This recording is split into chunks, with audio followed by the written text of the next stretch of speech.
Isu netralitas dalam pemilu tak saja menyorot pada ASN, sikap Presiden Joko Widodo pun disorot terkait netralitasnya. Pakar hukum tata negara Ferry Amsari tak meyakini Presiden Jokowi bisa profesional menyikapi kontestasi Pilpres 2024. Menurut Ferry, sikap profesional dan netral Presiden Jokowi akan membebani dirinya. Potensi yang luar biasa. Jadi di dalam negara itu ada konflik kepentingan yang harus dihindari. Karena tidak mungkin konflik kepentingan itu dibiarkan oleh negara. Nah ini terjadi karena anaknya terlibat 2024 ini sebagai salah satu calon, mustahil sebagai pimpinan tertinggi ya, yang memiliki 5 wilayah kewenangan, yang salah satunya adalah pimpinan tertinggi dari pertahanan dan keamanan. Sulit bagi presiden beranjak ke ruang yang lebih netral. Peran dari civil society menjadi sangat penting untuk memantau jalannya pemilu agar netralitas dalam pemilu terjaga. Seluruh ASN harus mengingat bahwa hak politik para PNS dan PPK hanya dapat disampaikan di bilik suara. Kembali di Metro hari ini pemirsa, dan masih bersama dengan Mbak Titi dan Mas Hanta. Mbak Titi, saya ke Mbak Titi dulu ya. Jadi informasi awal soal ada pelanggaran itu ada, atau zaman sekarang viral lah begitu ya. Kemudian ditelusuri tapi tidak ada hasil begitu. Dan tadi kalau kita ambil kasus contohnya di Boyolali bahwa tidak bisa ditelusurin itu, mereka agak kewalahan. Itu bagaimana Mbak nanti pembuktiannya? Ya, kalau yang viral-viral itu tidak direspon dengan cepat dan dia terbiarkan begitu saja, yang terjadi adalah menguatnya spekulasi dan teori konspirasi. Dan itu sangat berbahaya seperti tadi disampaikan oleh Mas Hanta. Dia akan bisa berkelindan dengan hoaks dan fitnah pemilu. Jadi yang akan muncul di dalam kepala para pemilih kita itu adalah proses pemilu yang berjalan tidak luber, tidak jurdil, tidak bebas. Dan itu akan terbawa terus sampai dengan selesai pemilu. Yang dipertaruhkan adalah legitimasi hasil pemilu. Akan sulit bagi pemerintahan yang terbentuk kalau masih ada elemen masyarakat, terutama publik, meyakini bahwa pemerintahan yang terbentuk itu hasil dari kecurangan. Nah itu bahaya sekali. Kontrol kepada pemerintah akan berjalan secara tidak berimbang, lalu kemudian bukan tidak mungkin akan diikuti oleh pembangkangan-pembangkangan lainnya. Kita jangan sampai ke arah sana. Oleh karena itu menurut saya begini, Bawaslu itu ketika dia menemukan informasi awal ya, informasi awal itu harus segera dijadikan temuan. Karena memang dia punya kewenangan untuk memproses informasi awal atau dugaan pelanggaran menjadi temuan dan kemudian diklasifikasi jenis pelanggarannya. Apakah dia pelanggaran administratif, apakah dia tindak pidana pemilu, apakah dia pelanggaran kode etik penyelenggara pemilu, dan seterusnya.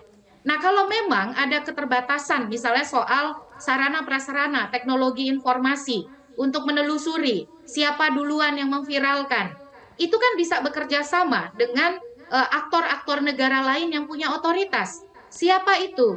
Ada kepolisian, lalu ada Kementerian Pan-RB, ada Komisi Aparatur Sipil Negara, ada pemerintah daerah. Intinya adalah bagaimana satu, itikat baik, kesungguh-sungguhan, profesionalisme untuk menindaklanjuti itu dilakukan dengan cara yang paling optimal.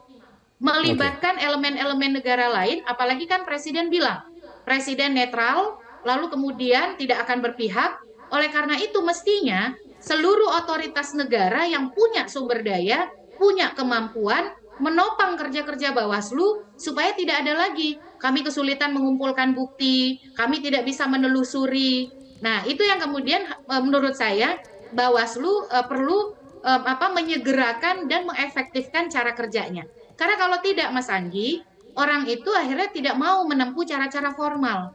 Akhirnya pendekatannya adalah no viral, no justice. Akhirnya semua diviralkan. Nah, ketika semua diviralkan, perang yang menjadi perang dunia maya, kita akan kesulitan gitu untuk membedakan kredibilitas setiap informasi. Nah, ini saya kira apalagi Bawaslu sudah punya kerjasama dengan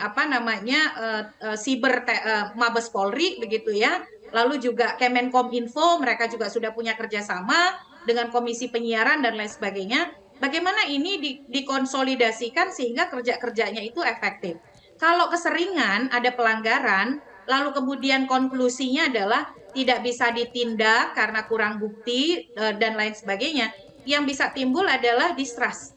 Contohnya dulu ada yang Oke. bagi-bagi uang, tapi dikatakan secara substansi itu melanggar, tapi tidak ada pasal yang bisa dikenakan karena belum ada kampanye dan lain sebagainya. Itu saja kan sudah jadi kontroversi luar biasa ya di masyarakat kita.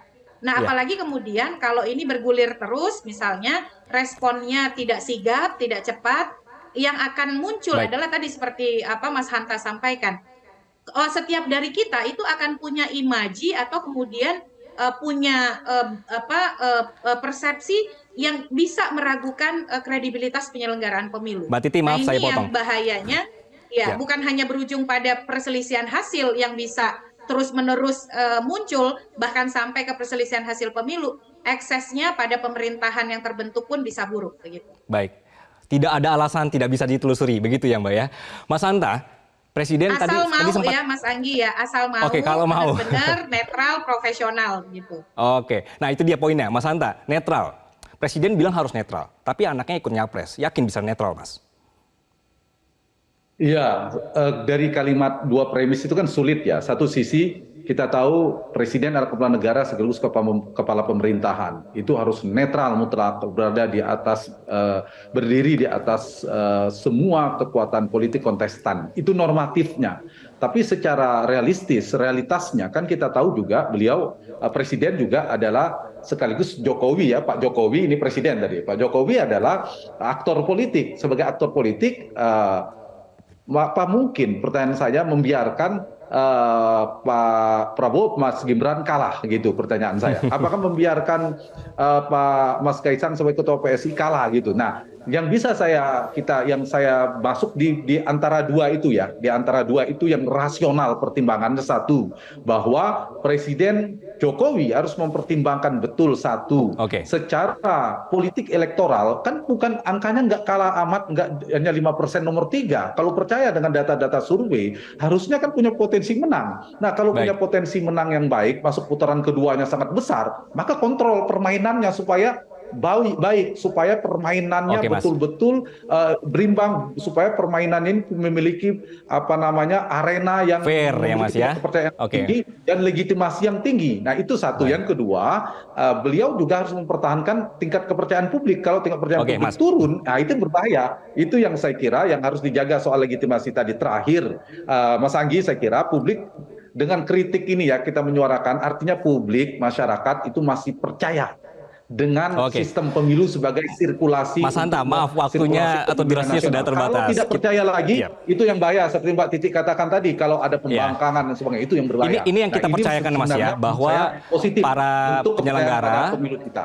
ini bisa tetap fair begitu ya. Mbak Titi, Mas Hanta, kita juga akan nanti masuk di akhir bulan ini untuk tahap kampanye ya. Jadi kita sangat berharap sekali memang netralitas ASN ini terjaga, kontestasi politik ini fair semua begitu. Mbak Titi, Mas Hanta, terima kasih sudah bergabung dalam Metro hari ini. Jelajahi cara baru mendapatkan informasi. Download Metro TV Extend sekarang.